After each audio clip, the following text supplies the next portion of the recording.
Hey everyone, welcome to Watch and Carry. So today we're going to be taking off the factory polarized filter from this Casio AE1300.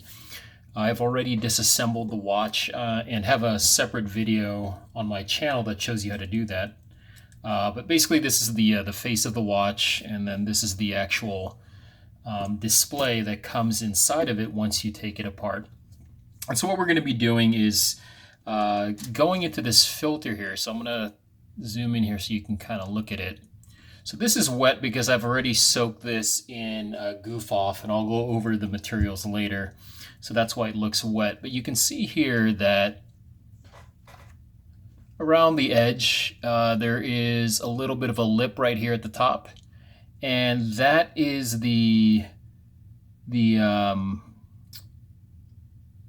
that is the glass that's actually underneath the polarized filter. So right here at the top, that's the glass. And then on top of that, my nail is catching on it right now. That's the polarized filter. So what we're going to be doing is just removing the polarized filter from the bottom half of the display. And the reason I only chose to remove the bottom half is when I put this faceplate over, I would like the dials at the top to still be in their normal polarized filter, because I'm using these colored filters to go on top of it. And if you make a negative display, negative displays won't work with colored filters.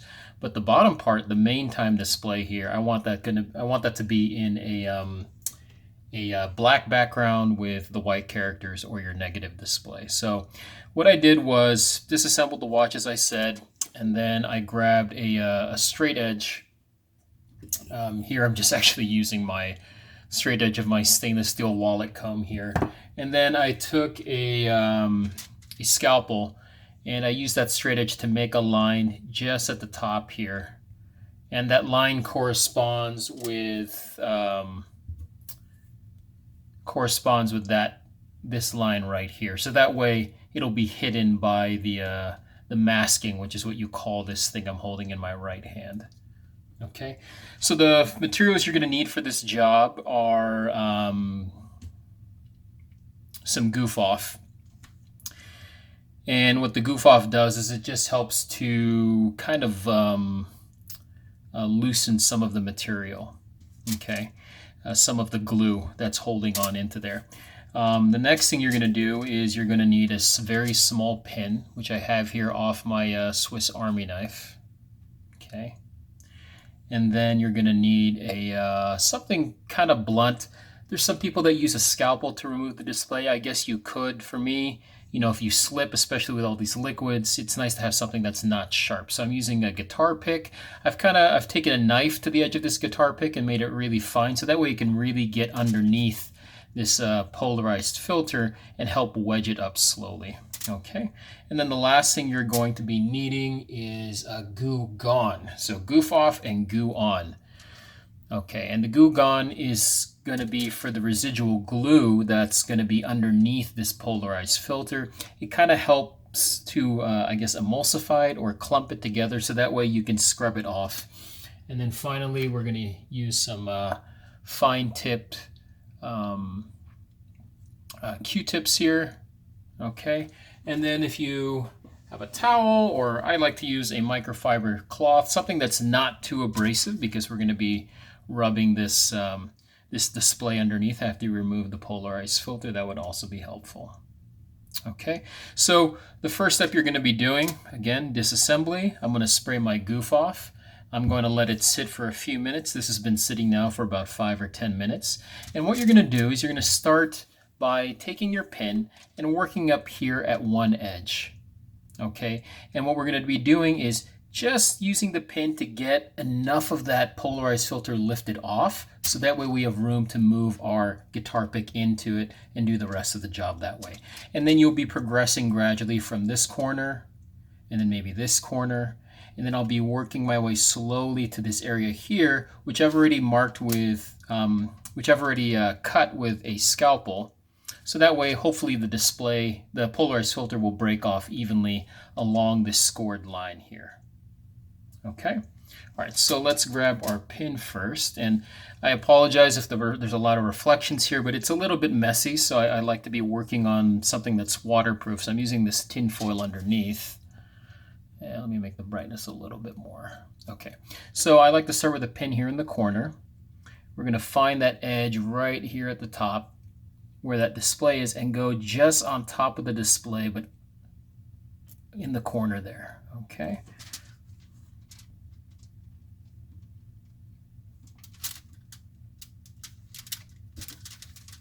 And you see right there, that was also very dangerous. I almost poked myself with a pin. So, you know, I'm looking at my camera, I'm not focusing here. So really be cautious of where you're pointing that pin. So in this case, I'm going to take that pin and try to point it away from my fingers, which would be best. There we go. I saw it come up a little bit. There. Okay. So let me bring this in to kind of show you what has happened.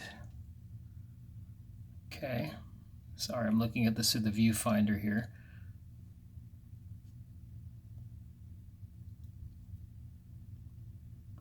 What you can see here is I've kind of worked up a little edge here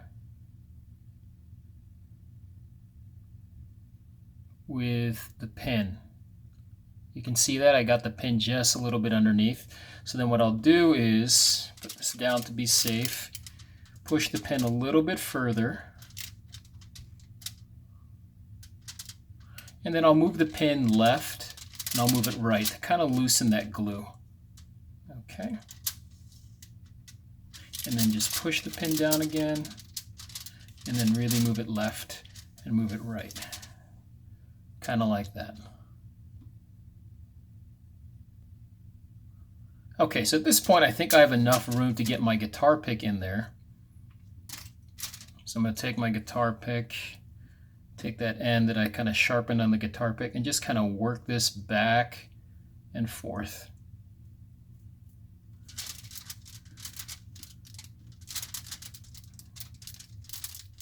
Okay, and then I'll move to the top here. Do the same thing as well.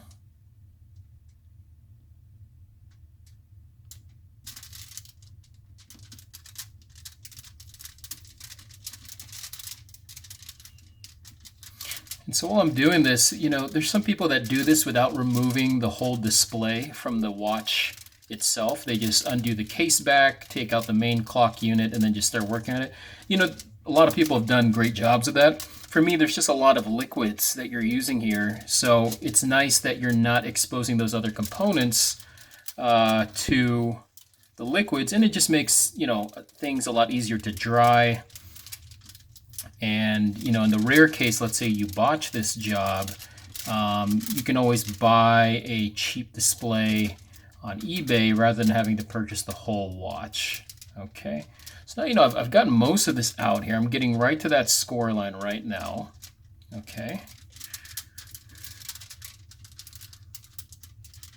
Okay, and then what I'm going to do is set this aside, dry my hands. Okay. I'm going to dry this display a little bit just to get a little bit of grip on it. And that will also give you a chance to see what is that glue I'm talking about. So you can see here that the display now looks really dirty and foggy. And what's happened here is as I was working that guitar pick through, the glue kind of got clumped together. And that's the glue that we're going to be removing with the Goo Gone later. Okay. And so below that glue is the display. Above that glue is going to be the polarized filter, which is covering this whole thing. All right, so I'm going to go back and let's move this tray to the side so I can get to a dry part of the tin foil. And I'm going to rescore this line here. All right, just the same part. I already did it. And when you score, you want to make nice, gradual cuts into the display. Don't try to go for just doing it in one pass, because of course you don't want to hit the display below, right?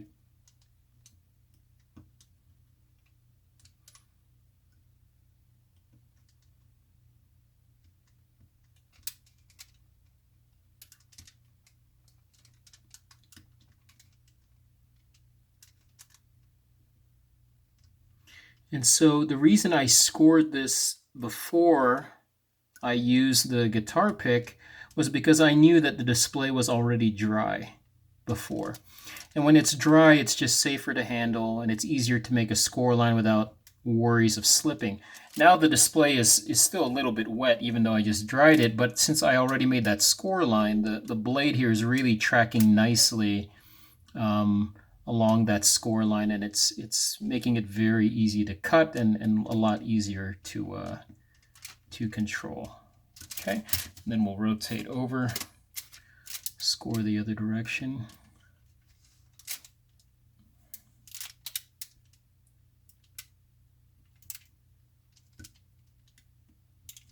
Now while I'm doing